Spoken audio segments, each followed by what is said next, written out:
Hey, what's up, everybody? Welcome to the West Coast Sports Podcast. I'm your host, Richard Frias Guzman. And on today's episode, it is Monday, December 12th, 2022. Today's episode's really it's number 117. I will be talking very briefly about the Raiders, as it's been already a couple days since that Thursday night game. I wanted to record on Wednesday, wanted to record on Friday and everything, but unfortunately things came up where I just couldn't. Your boy's been pretty tired, just kind of dealing with a couple other things. And as most of you guys probably know, this is not my day job or anything like that. It's not my main job. It's kind of my little side hustle thing, or something that I do for a hobby right now. I only classify it as a hobby just because I'm really not making any kind of money or anything like that off of this. But it is something that I enjoy doing. It is something that I hope that you guys enjoy as well. But as I mentioned, I will be talking briefly about the Raiders. Unfortunately, again, just didn't get any chance to go ahead and record over the weekend or over the week and everything as well, either over the weekend. But wanted to make sure to just bring this up, kind of talk to you guys about the overall few games for the Lakers, kind of go into a deep dive when it comes down to that. But before we get into all that, I do just want to remind everybody that you can find me on Instagram, you can find me on Twitter. It's going to be West Coast Pod 702. Again, West Coast Pod 702. Go ahead and check me out there. Go ahead and drop me a follow, shoot me a DM. Anybody who does so, if you have any questions or anything like that, definitely go ahead and feel free to go and let me know. I'll be happy to go and answer anything. I'll be happy to go ahead and talk to you guys. It's great to go and get to know the people that listen to me, and if you have any ideas or anything like that, definitely feel free to let me know. But with that being said, I do want to just let everybody know, or I do just want to get right into the podcast and talk about the Raiders. So guys, if you guys haven't seen it by now, the Raiders lost on Thursday Night Football at prime time against the Rams, 17-16. I don't know what to tell you guys. This was similar to like that Colts game where I felt like the Raiders had no business losing this game, or we had no business losing that game. But it just like the Colts game, it happened. We ended up losing the game after coming from a 3-game winning streak, having all the momentum in the world, thinking that everything was going to be going good, and everything was looking good. Even that first opening drive, Raiders marched down the field and score 7 or score 6 with the 7 with the extra point. And defense was even playing good and everything was looking good. It's just you were waiting for more points to be scored. You were waiting, maybe for another touchdown. Still, to me, I can't believe that was the only touchdown that was scored from the Raiders as far as that opening drive one. I mean, there was a couple times it looked like we were going to be making it towards the red zone and maybe potentially scoring, but again, those just ended in field goals. But in my opinion, I really don't know what to tell you guys anymore about the Raiders. I'm thinking that this was maybe one of those other tank games, I just hate that it happens in prime time. I hate that it happens when it comes down to a team that I feel like we had no business losing against. But again, I don't want to go into a big rant or anything like that with you guys about the Raiders and all that. Just so I can get my frustration out. I kind of already had the whole week to go and do so, and the whole weekend to do so. I mean, it is what it is at this point now, guys. The playoff chances for us at this point, we need to win all 4 games, and all the other 3 or 4 teams that are ahead of us in the playoff hunt, they all need to have abysmal rest, like 4 or 5 games. They need to lose 3-4 games or something like that in order for us to go ahead and have any sort of a chance. I really think it's a slim chance. I mean, who knows? Anything can happen in football and all that. Maybe the Raiders do go on a crazy 4-game winning streak and then they make it to the playoffs somehow.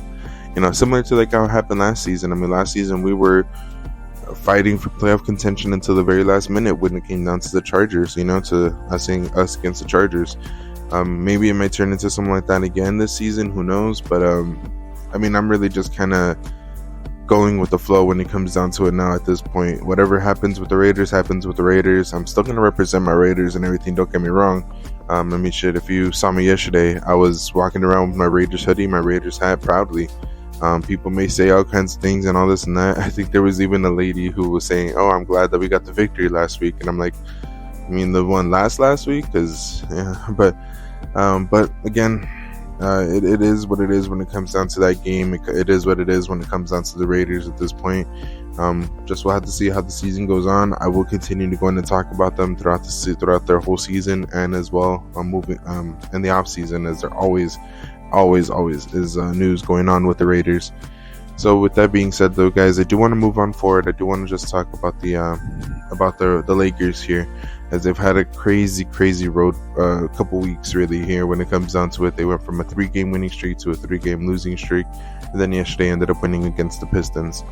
But before I get into all that, I do want to just let you know really quick here, guys. If you have any kind of activities or any kind of celebrations, any kind of get-togethers that you have going on for the holidays or anything like that, definitely go ahead and check out this page. I'll be posting it as well on my Instagram.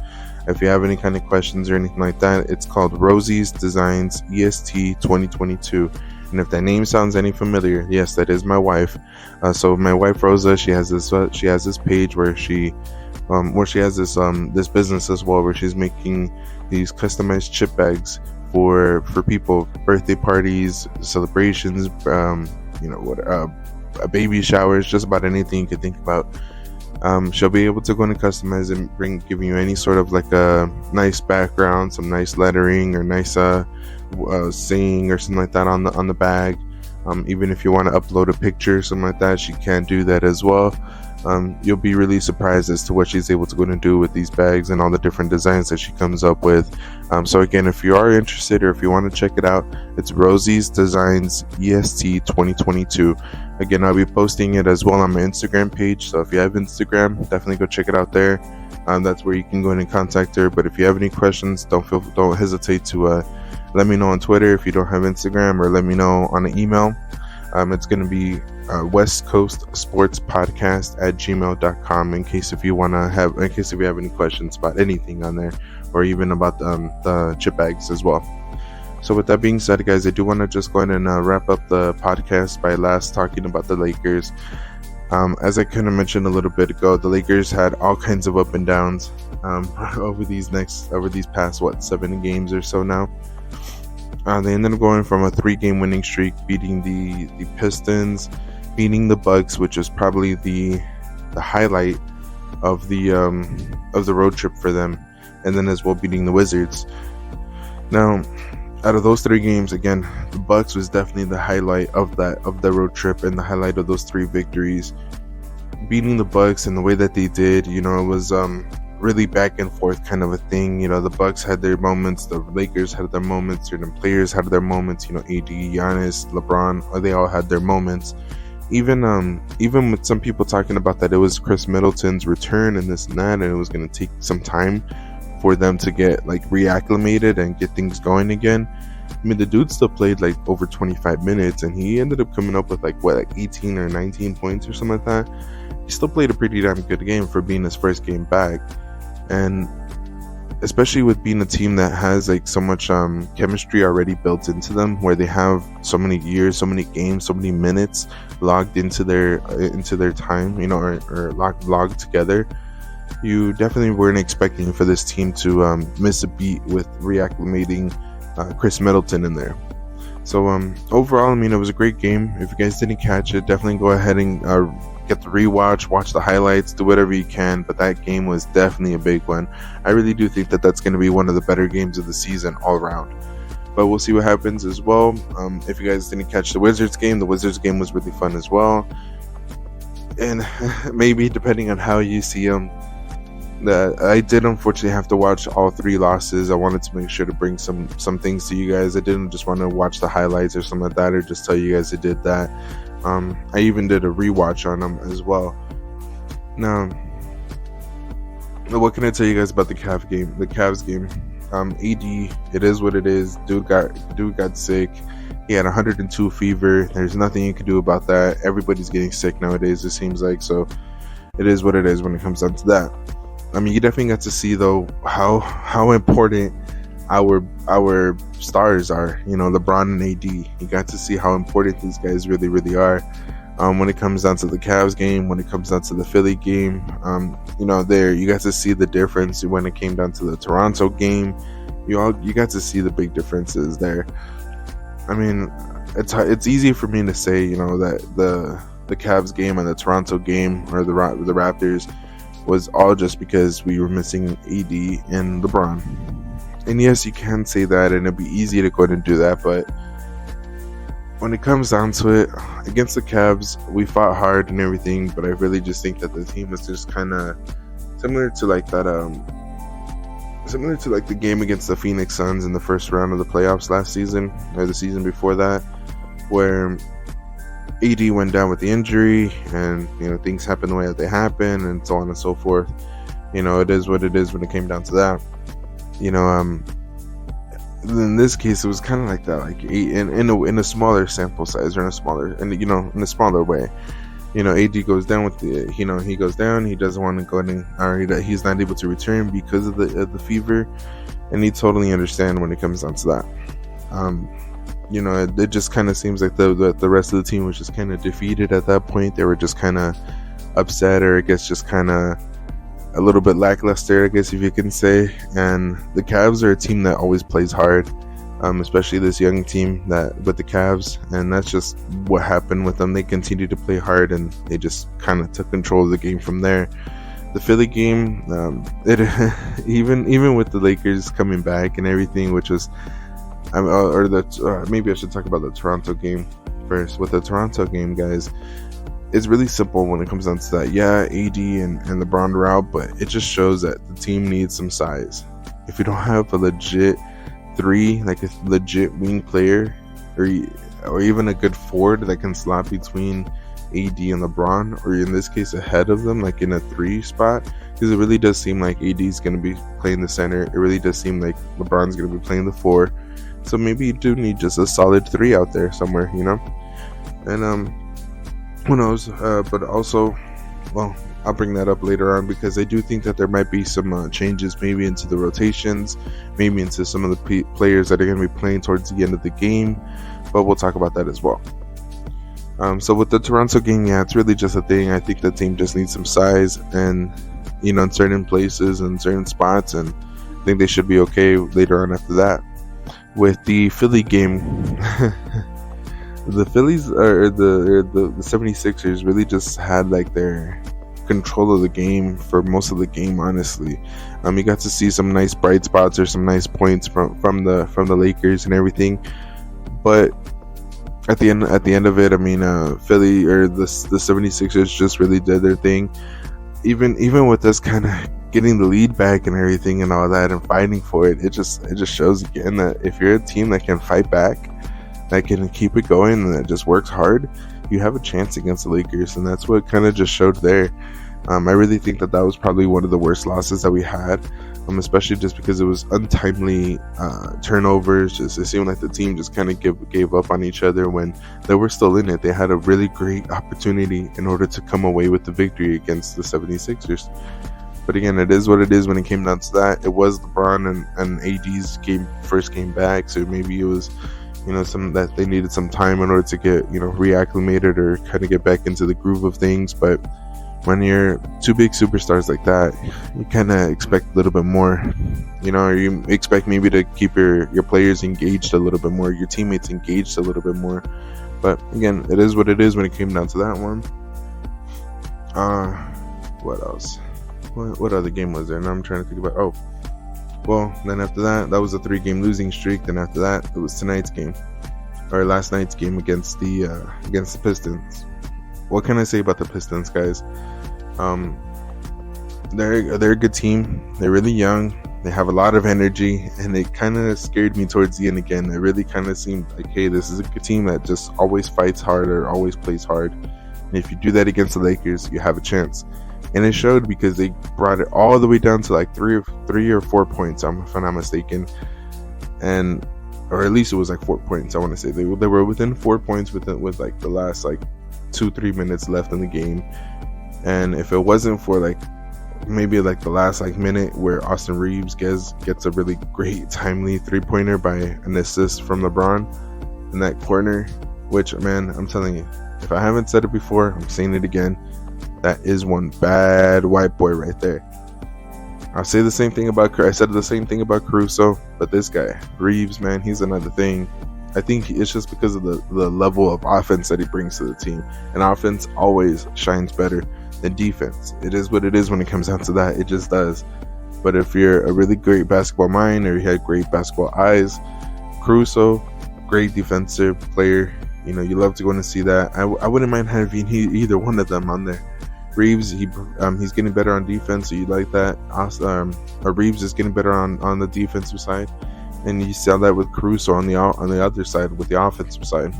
So I just wanted to bring that up because a lot of people have been I've been seeing that come up a lot. A lot of people are trying to debate the Caruso Reeves kind of thing, and a lot of people are saying that Reeves is better. I mean, maybe just because he's getting a little bit more playing time as of recent, but we'll see what happens on all that. I do like Reeves, and I want to see him continue to play. It does seem like that's going to happen moving forward.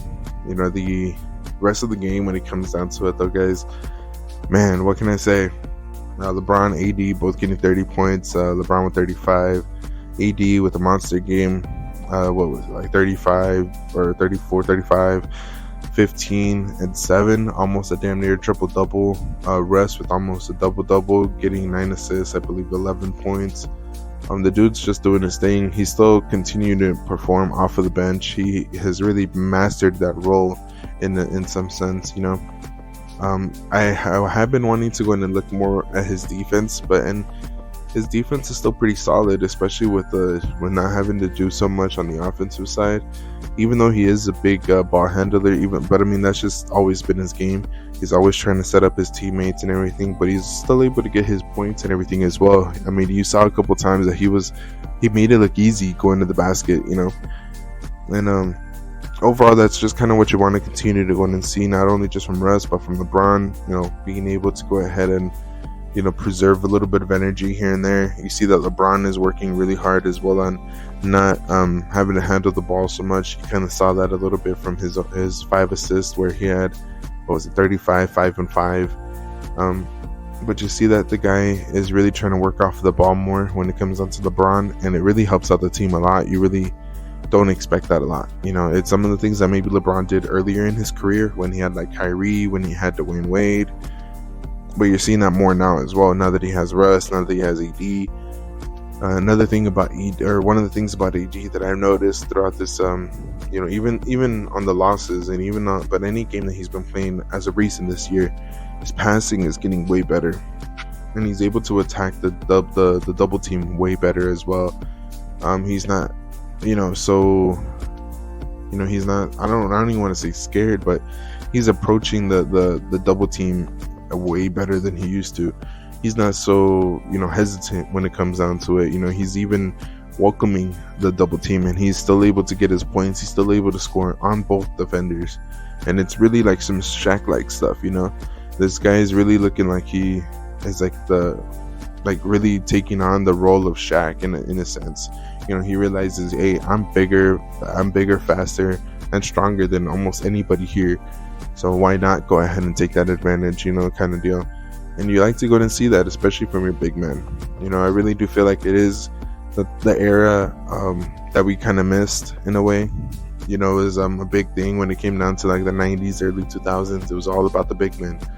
And lately it's been more about the 3-point shooting and everything. But maybe, you know, the NBA always does this. When some people are zigging, other people are zagging. So maybe it might be the year of the big man. It might be the time of the big man. You have people like Jokic, Embiid, Giannis, ED. You know, you have all these guys who are big time players. You know, even some of these other guys, like when you have other guys like Jason Tatum, Luka Doncic, these guys are not small guys either. These guys are like 6'7". You know, these are wing players, similar to like a Kobe Bryant or like a Michael Jordan, if you would. You know, LeBron James. You know, kind of like that. You know, even like a Magic. Magic wasn't a small dude. Larry Bird wasn't a small guy either. You know, so you're kind of seeing that like these stars are starting to be the bigger guys. You know, the taller guys in the league. Speaking of which, as well, you see that Lonnie Walker has been becoming a bigger star, a bigger piece in the game or in the team as well. You're seeing that he's consistently coming up with like his 12, 14, 15, 18 points, sometimes even flirting with like 20 points as well. I'm really impressed with what we've been seeing from him. I want to just see him continue on with what he's doing. Speaking of which, that kind of brings me up to one of the points that I wanted to bring up. Have you guys noticed that I believe it was, I don't know if I've seen it more before, but I'm really thinking that this closing lineup is going to be LeBron and AD, of course. Then you have, I want to say it's going to be Austin Reeves, it's going to be Lonnie Walker, and Dennis Schroeder. Maybe you might switch maybe one or two players depending on what's going on, maybe Russ for Dennis or something like that, but I think overall that 5 is going to be probably the closing lineup moving forward. I really think that Darvin Ham kind of sees something in those 5, and maybe that might not be the team that's going to start or something like that, but I am expecting that that's going to be the team that's going to be closing out the games.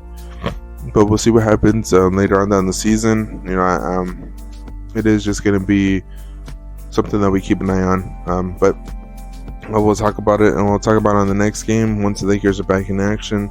I want to say it's going to be actually Tuesday that they're back in action. I want to say that they're actually going to be coming back to LA to Tuesday or Wednesday, but we'll talk about that later on. I'll be doing either a post-game or a pre-game kind of a show, talking out about the next game. We'll talk about as well the Raiders moving forward, even some of the stuff that's been going on with the Dodgers as well. There's been some moves going on over the offseason, and I know you guys want to talk about all that. So until next time though, guys, I hope you guys have a great Monday. Hope you guys have a great week.